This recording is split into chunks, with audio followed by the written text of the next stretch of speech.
നമസ്കാരം. ഇൻഫിനിറ്റ് സ്റ്റോറീസിന്റെ പുതിയൊരു അധ്യായത്തിലേക്ക് എല്ലാവർക്കും സ്വാഗതം. ജ്യോതിഷത്തിൽ ഏറ്റവും പ്രശ്നക്കാരനായ ഗ്രഹമാണ് ശനിഗ്രഹം എന്ന് പറയുന്നത്. ശനി എന്ന് കേൾക്കുമ്പോഴേ നമുക്കൊക്കെ ഭയമാണ്. കാരണം ശനി കാലം വന്നു കഴിഞ്ഞാൽ ഏതൊക്കെ രീതിയിലായിരിക്കും കഷ്ടകാലം വരുന്നതെന്ന് പറയാനൊക്കത്തില്ല. നമുക്ക് തന്നെ ശനിദോഷം ഉണ്ടാവണമെന്ന് വേണ്ട, നമ്മുടെ വീട്ടിൽ മറ്റാർക്കെങ്കിലും ശനിദോഷം ഉണ്ട് എന്നുണ്ടെങ്കിൽ അതുകൂടി നമ്മളെ ബാധിക്കുന്നതാണ്. ഒരു കൂരയ്ക്ക് കീഴിൽ താമസിക്കുന്ന, ഒരു വീട്ടിൽ താമസിക്കുന്ന നമ്മളുടെ വീട്ടിലെ ഒരു അംഗത്തിന് ശനിദോഷം ഉണ്ടെങ്കിൽ ആ വീട്ടിലെല്ലാവരും കിടന്ന് വലയും എന്നുള്ളതാണ്. ഒരേ സമയം രക്ഷിക്കാനും ഒരേ സമയം ശിക്ഷിച്ച് നശിപ്പിക്കാനും കഴിവുള്ള ഗ്രഹമാണ് ശനിഗ്രഹം എന്ന് പറയുന്നത്. ഗ്രഹങ്ങളിൽ ദേവസ്ഥാനം കൽപ്പിക്കപ്പെട്ടിട്ടുള്ള ഗ്രഹമാണ് ശനിഗ്രഹം എന്ന് പറയുന്നത്. ഞാൻ പറഞ്ഞല്ലോ, ഒരേ സമയം ശിക്ഷിക്കാനും ഒരേ സമയം രക്ഷിക്കാനും സാധിക്കും. ശനി പ്രീതിയുണ്ട് ജീവിതത്തിൽ ഐശ്വര്യത്തിൻ്റെ പടവുകൾ കയറാം. എന്നാൽ ശനി ദോഷമാണെങ്കിലോ ആ വീട് മുച്ചോട് മുടിയും എന്നാ പറയുന്നത്. ഇതാണ് ശനിയുടെ പ്രത്യേകത. ശനി ദോഷം ഏൽക്കാതിരിക്കാനായിട്ട് നമ്മുടെ വീട്ടിൽ വളർത്തേണ്ട ഒരു ചെടിയെ പറ്റിയാണ് ഞാൻ ഇന്ന് പ്രധാനമായും പറയാൻ പോകുന്നത്. അതുപോലെ സൗഭാഗ്യത്തിൻ്റെയും ഐശ്വര്യത്തിൻ്റെയും അറിവിൻ്റെയും ബുദ്ധിശക്തിയുടെയും സമ്പത്തിൻ്റെയും ഒക്കെ ഗ്രഹമായ വ്യാഴത്തിന് വേണ്ടി വീട്ടിൽ വളർത്തേണ്ട ചെടിയെ പറ്റിയും ഞാൻ ഇന്ന് അധ്യായത്തിൽ പറഞ്ഞു തരാം. എൻ്റെ വീഡിയോ കാണുന്ന എല്ലാവരും പറ്റുമെങ്കിൽ ഞാൻ ഈ പറയുന്ന സ്ഥാനത്ത് ഈ 2 ചെടികൾ നട്ടു വളർത്താൻ ശ്രമിക്കണം കേട്ടോ. ശനിയുടെ ദോഷങ്ങൾ നിങ്ങളുടെ വീട്ടിൽ ആർക്കുണ്ട് എന്നുണ്ടെങ്കിലും ആ ദോഷങ്ങൾ തട്ടിയകന്നു പോകും. ശനിപ്രീതി നിങ്ങൾക്കും കുഞ്ഞുങ്ങൾക്കും കുടുംബത്തിനും വന്നു ചേരുകയും ചെയ്യുന്നതാണ്. അപ്പം ദീർഘിപ്പിക്കുന്നില്ല, അധ്യായത്തിലേക്ക് കടക്കാം. ശനി ദോഷം എന്ന് പറയുന്നത് കണ്ടകശനി, 7ര ശനി, അഷ്ടമശനി, ശനി ദശാകാലം എന്നിങ്ങനെ പലതരത്തിൽ ശനിദോഷങ്ങൾ നമ്മളുടെ ജാതകത്തിലും നമ്മളുടെ നക്ഷത്രത്തിലും വരാറുണ്ട്. ഈ ദോഷങ്ങൾ ഏത് നമ്മളുടെ വീട്ടിൽ, ഇപ്പോൾ ഉദാഹരണത്തിന് 5 പേരുള്ള, ഇപ്പോൾ സാധാരണ ഒരു വീട്ടിൽ 4 അല്ലെ 5 പേരാണല്ലോ ഉള്ളത്.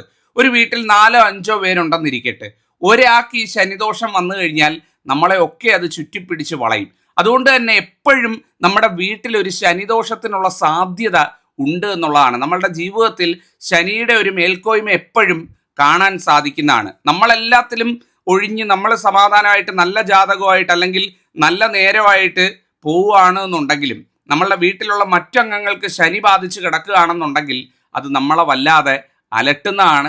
പല പ്രശ്നങ്ങളിൽ നമ്മളെയും കൊണ്ടുപോയി, നല്ല കാലത്തിലൂടെ പോകുന്ന, നല്ല ജാതക സമയത്തിലൂടെ പോകുന്ന നമ്മളെയും കൂടെ കൊണ്ടുപോയി അതിലേക്ക് പിടിച്ചിടുന്നതാണ്.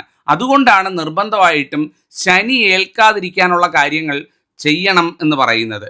ഇതിൽ ആദ്യമായിട്ട് നിങ്ങളെല്ലാവരും മനസ്സിലാക്കേണ്ട കാര്യം, ഞാൻ ഈ പറയുന്ന ചെടി ശനിയുടെ ദോഷങ്ങൾ ഒരു പരിധി വരെ വീട്ടിൽ നിന്ന് ഒഴിഞ്ഞു പോകാൻ വേണ്ടി വീട്ടിൽ വളർത്തണം എന്നുള്ളതാണ്. വളർത്തുമ്പം സ്ഥാനം വളരെ പ്രധാനമാണ്. എവിടെയെങ്കിലും നമ്മളുടെ തോന്നിയ പോലെ വളർത്തിയിട്ട് കാര്യമില്ല, സ്ഥാനത്ത് വളർത്തണം, എങ്കിലേ അതിന് ഫലം കിട്ടുള്ളൂ എന്നുള്ളതാണ്. ചെടി മറ്റൊന്നുമല്ല, ഒന്നാമത്തേത് എന്ന് പറയുന്നത് നീല ശംഖുപുഷ്പമാണ്. പലരുടെയും വീട്ടിലുണ്ടാവും നീല ശംഖുപുഷ്പം. സ്ഥാനത്താണോ നിൽക്കുന്നതെന്ന് നോക്കൂ. സ്ഥാനം എന്ന് പറഞ്ഞാൽ വീടിൻ്റെ വടക്ക് കിഴക്കേ മൂലയ്ക്ക് നിർത്തുക എന്നുള്ളതാണ്. വീടിൻ്റെ വടക്ക് കിഴക്കേ മൂലയ്ക്ക്, അല്ലെങ്കിൽ വീടിൻ്റെ വടക്ക് ഭാഗത്ത്, അതും അല്ലെങ്കിൽ വീടിൻ്റെ കിഴക്ക് വശത്ത്. വടക്കെന്ന് പറയുമ്പം വടക്ക് പടിഞ്ഞാറോട്ട് പോരുത്, വടക്ക് മധ്യത്തിനകത്ത്, വടക്കോ അല്ലെങ്കിൽ വടക്ക് കിഴക്കോ ആവണം. വടക്ക് അല്ലെങ്കിൽ വടക്ക് കിഴക്ക്, അതല്ലെങ്കിൽ കിഴക്ക് ഭാഗത്ത് മുറ്റം ഉണ്ടെങ്കിൽ കിഴക്ക് ഭാഗത്ത് നട്ടു വളർത്തുക. നീല തന്നെ വളർത്തണം, വെള്ള വളർത്തിയിട്ട് കാര്യമില്ല. നീല ശംഖുപുഷ്പം. ശനിപ്രീതിക്ക് ഇതിനേക്കാൾ വലിയൊരു ഭാഗ്യം നിങ്ങൾക്ക് വേറെ വീട്ടിൽ കിട്ടാനില്ല എന്നുള്ളതാണ്. വെറുതെ ഇത് വളർത്തിയിട്ട് കാര്യമില്ല കേട്ടോ. ഇത് സ്ഥാനത്ത് വെച്ച് വടക്ക് കിഴക്കേ മൂലയ്ക്ക് അല്ലെ വടക്ക് കിഴക്ക് ഭാഗങ്ങളിലോ വളർത്തിയിട്ട് അതിൻ്റെ പൂവെറുത്ത് 2 കാര്യങ്ങൾ നിങ്ങൾ ചെയ്യണം. ഒന്നെന്ന് പറയുന്നത്, എല്ലാ ശനിയാഴ്ചയും വീട്ടിൽ നിലവിളക്ക് കത്തിക്കുന്ന സമയത്ത് ആ നിലവിളക്കിൻ്റെ മുന്നിൽ സമർപ്പിക്കണം. ആ നിലവിളക്കിൻ്റെ പാദത്തിൽ സമർപ്പിക്കണം. ആ നിലവിളക്കിൻ്റെ മുന്നിൽ വെച്ച് വിളക്ക് തൊഴണം എന്നുള്ളതാണ് ഏറ്റവും ഗംഭീരം. ശനിയാഴ്ച ദിവസം, ശനിയുടെ ദിവസം, ശനിയാഴ്ച ദിവസം എല്ലാവരും വീട്ടിൽ നിലവിളക്ക് കത്തിക്കുന്ന സമയത്ത് ഈ നീല ശംഖുപുഷ്പം പൂത്ത് നിൽക്കും. പെട്ടെന്ന് പൂക്കും. നമ്മൾ കൊണ്ടുപോയി വെച്ച് കുറച്ച് മാസങ്ങൾക്കുള്ളിൽ അത് പൂത്ത് കിട്ടുന്നു. ചിലപ്പോൾ ആഴ്ചകൾക്കുള്ളിൽ തന്നെ വളർന്ന് പൂത്ത് വരും. അപ്പോൾ അത് ഈ പറയുന്ന സ്ഥാനത്ത് വളർത്തി എല്ലാ ശനിയാഴ്ചയും വീട്ടിൽ വിളക്ക് വെക്കുമ്പം അതിൽ നിന്നൊരു പൂവെറുത്ത് വിളക്കിന് മുന്നിൽ വെക്കണം. മാസത്തിൽ ഒരിക്കലോ അല്ലെ 2 മാസം കൂടുമ്പോഴെങ്കിലും ഒരിക്കൽ അതിൽ നിന്ന് പൂക്കൾ എറുത്തുകൊണ്ട് പോയി വീട്ടിനടുത്ത് ശിവക്ഷേത്രമുണ്ടെങ്കിൽ ശിവക്ഷേത്രത്തിൽ കൊണ്ടുപോയി കൊടുക്കണം. ഈ 2 കാര്യങ്ങൾ നിങ്ങൾ ചെയ്യാവുന്നുണ്ടെങ്കിൽ അതിഗംഭീരമായിരിക്കും. ഒരു ശനിദോഷവും നിങ്ങളെ ബാധിക്കില്ല. ഇനി അഥവാ നിങ്ങൾ കണ്ടകശനിയിലൂടെ കടന്നു പോവുകയാണെന്ന് പറഞ്ഞാലും, നിങ്ങൾക്ക് ജാതകവശാൽ കണ്ടകശനിയാണ് എന്നുണ്ടെങ്കിൽ പോലും ആ കണ്ടകശനി നിങ്ങളെ ബാധിക്കില്ല എന്നുള്ളതാണ്. ഈ 2 കാര്യം ചെയ്യണം. ഒന്ന്, ശിവന്റെ മുന്നിൽ നിങ്ങളുടെ വീട്ടിൽ പൂക്കുന്ന സ്ഥാനത്ത് നിൽക്കുന്ന ഈ പൂ പറിച്ചു കൊണ്ടുപോയി കൊടുക്കണം 2 മാസത്തിൽ ഒരിക്കലെങ്കിലും. അതുപോലെ തന്നെ വീട്ടിൽ എല്ലാ ശനിയാഴ്ചയും വിളക്ക് കത്തിക്കുമ്പം ആ പുഷ്പം എടുത്തു കൊണ്ടുവന്ന് നിലവിളക്കിൻ്റെ മുന്നിൽ വെച്ച് ഓം നമഃശിവായ ചൊല്ലി അങ്ങ് പ്രാർത്ഥിച്ചാൽ മതി.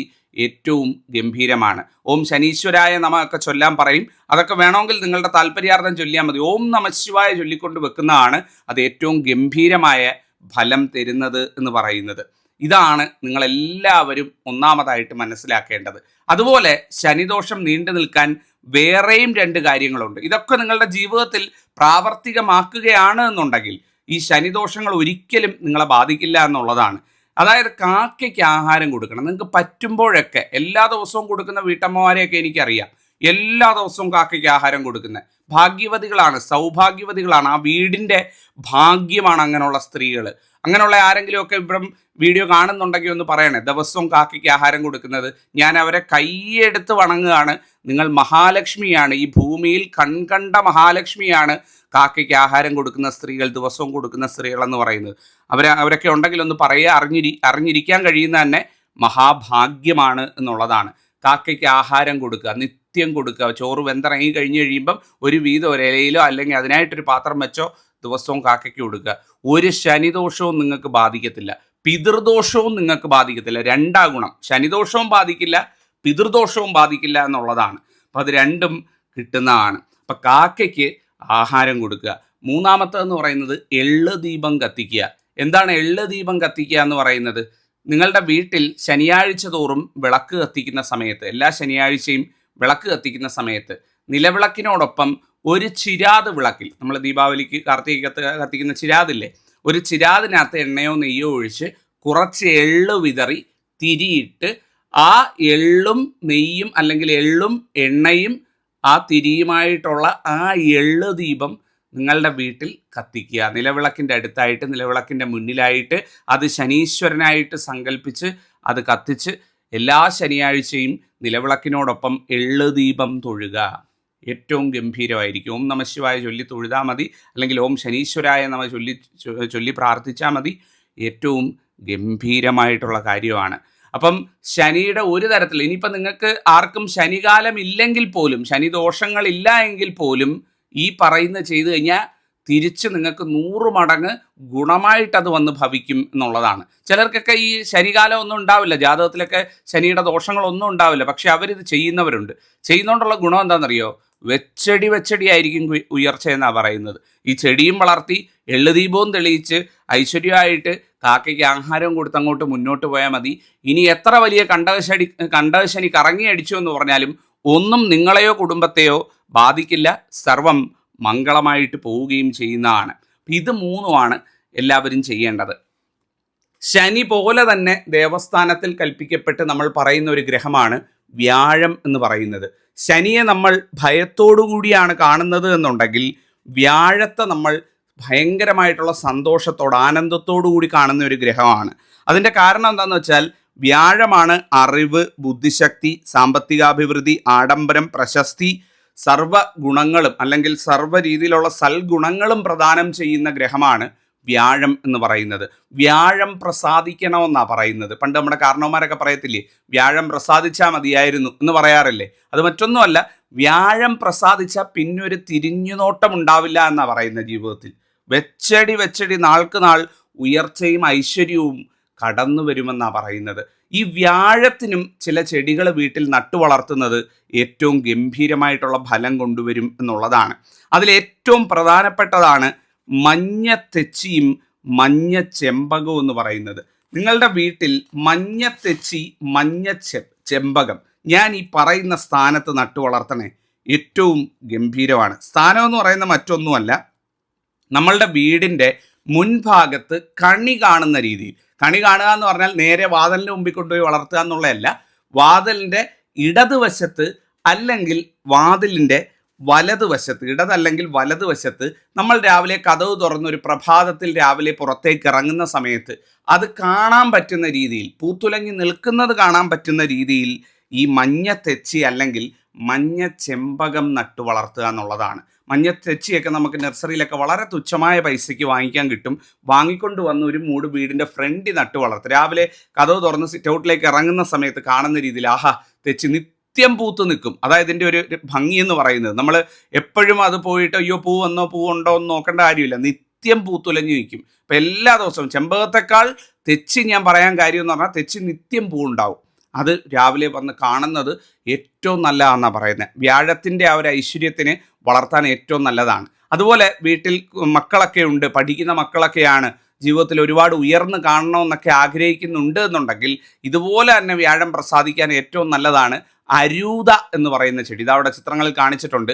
ഈ അരൂത വാങ്ങി കന്നിമൂലയ്ക്ക് വെക്കണം. വീടിൻ്റെ കന്നിമൂല, തെക്കും പടിഞ്ഞാറും കൂടെ ജോയിൻ്റ് ചെയ്യുന്ന തെക്ക് പടിഞ്ഞാറേ മൂലയാണ് കന്നിമൂല എന്ന് പറയുന്നത്. ആ കന്നിമൂല ഭാഗത്ത് നല്ല തെളിച്ച് വൃത്തിയാക്കി ഐശ്വര്യമായിട്ട് അവിടെ ഒരു മൂട് അരൂത നട്ട് വളർത്തണം. ഒരുപാട് ഔഷധ ഗുണങ്ങളുള്ള പല പല കാര്യങ്ങൾക്കും മരുന്ന് നിർമ്മാണത്തിനും ഒക്കെ ഉപയോഗിക്കുന്ന ഒരു ചെടിയാണ് ഈ അരൂത എന്ന് പറയുന്നത്. ഔഷധ സസ്യങ്ങളിൽ വളരെ പ്രാധാന്യമേറിയ ഒരു ഔഷധ രാജനാണ് ഈ പറയുന്ന അരൂത എന്ന് പറയുന്നത്. നമുക്ക് നഴ്സറിയിലൊക്കെ തുച്ഛമായ പൈസയ്ക്ക് വാങ്ങിക്കാൻ കിട്ടും.